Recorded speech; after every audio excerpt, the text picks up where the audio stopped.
¿Qué tal amigos de YouTube? Aquí su amigo SquallXC, trayéndoles una serie de vídeos de leyendas mexicanas y de todo el mundo. Hoy les contaré un par de historias que me encontré surfeando en la web. Comencemos. El Señor del Rebozo.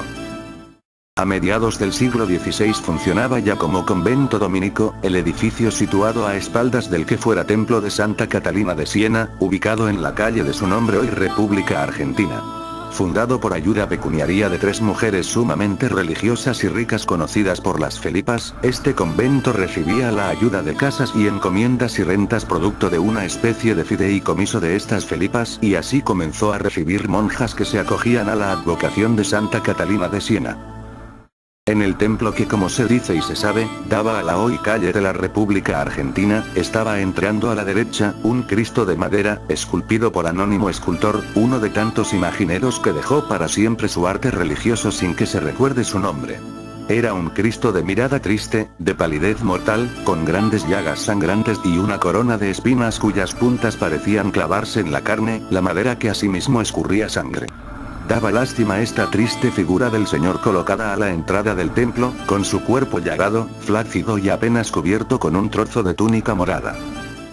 Tal vez este triste aspecto del Cristo cargando la cruz fue lo que motivó a una monja que llegó como novicia bajo el nombre de Severa de Grácida y Álvarez y que más tarde adoptara al profesar, el de Sor Severa de Santo Domingo.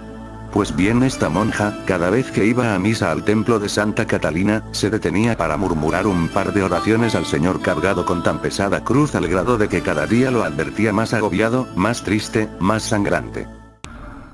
Pasaban los años y a medida que la monja Sor Severa de Santo Domingo solía pasar más tiempo ante el Cristo, mayor era su devoción, mayor su pena y más grande la fe que profesaba al Hijo de Dios. Así pasaron los años, 32 para ser más exactos, la monja se hizo vieja, enferma, cansada, pero no por eso declinó en su adoración por el Señor de la Cruz a cuestas, sino que aumentó a tal grado de que lo llamaba desde su celda, en donde había caído enferma de enfermedad y de vejez.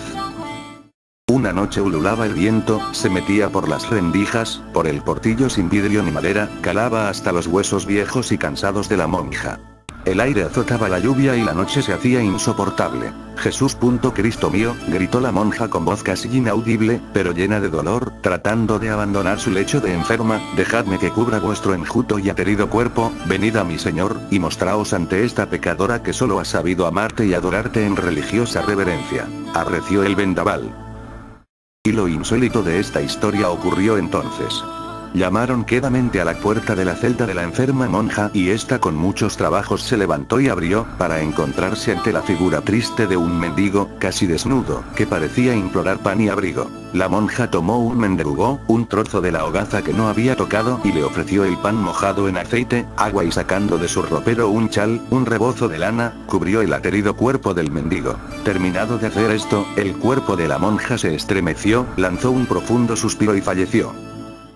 Al día siguiente hallaron su cuerpo yerto, pero oloroso a santidad, a rosas, con una beatífica sonrisa en su rostro marchitado por los años y la enfermedad. Y allá en el templo de Santa Catalina de Siena, cubriendo el enjuto y sangrante cuerpo del Señor con la cruz a cuestas, el rebozo o chal de la vieja monja.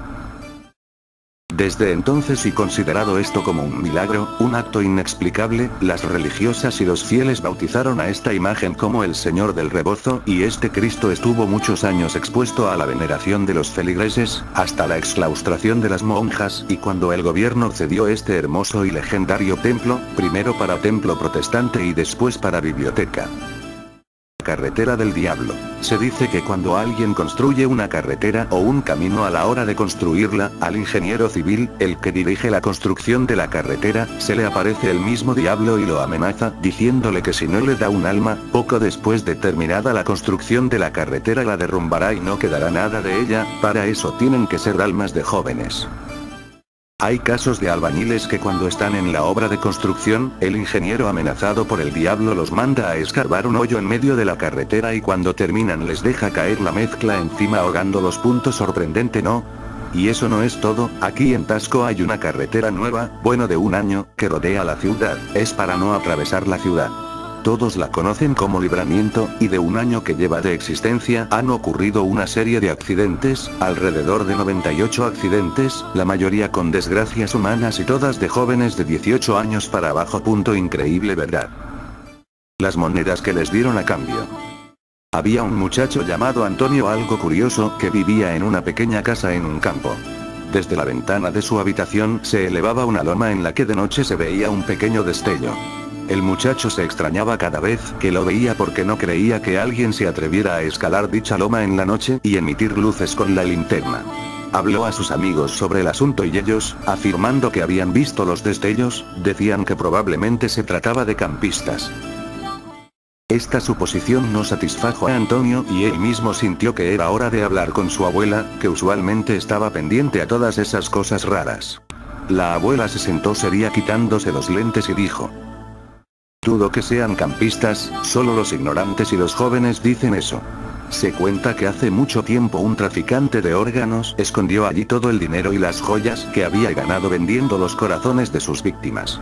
Los que saben de ello no quieren subir a tomarlo porque se dice que el tesoro solo aparece de noche y además está maldito. Quien no quiere caer en sufrir mejor que ni lo mire. Aquella explicación había sido un gran error de la abuela, puesto que Antonio esa misma noche se escapó por la ventana y comenzó a subir el cerro en medio de la oscuridad con una linterna que apenas podía iluminar las piedrecitas que estaban a 1 metro de sus pies. Subía y subía duramente a través de los matorrales y las ramas crujiendo en el suelo, haciéndose magulladuras con los tallos y pelados con los ramilletes rotos. Finalmente alcanzó la cima y... metros abajo la abuela se sobresaltó de la cama sudando y exclamó: ya acabaron con algún codicioso. Pasaron varios días y Antonio no aparecía por ningún lado hasta que se decidió a hacer una expedición diurna hacia la loma para ver si era hallado allí el pobre chico. En efecto, tirado sobre las hojas de secas caídas, había un muchacho todo arañado y golpeado que llevaba una expresión de terror en la cara.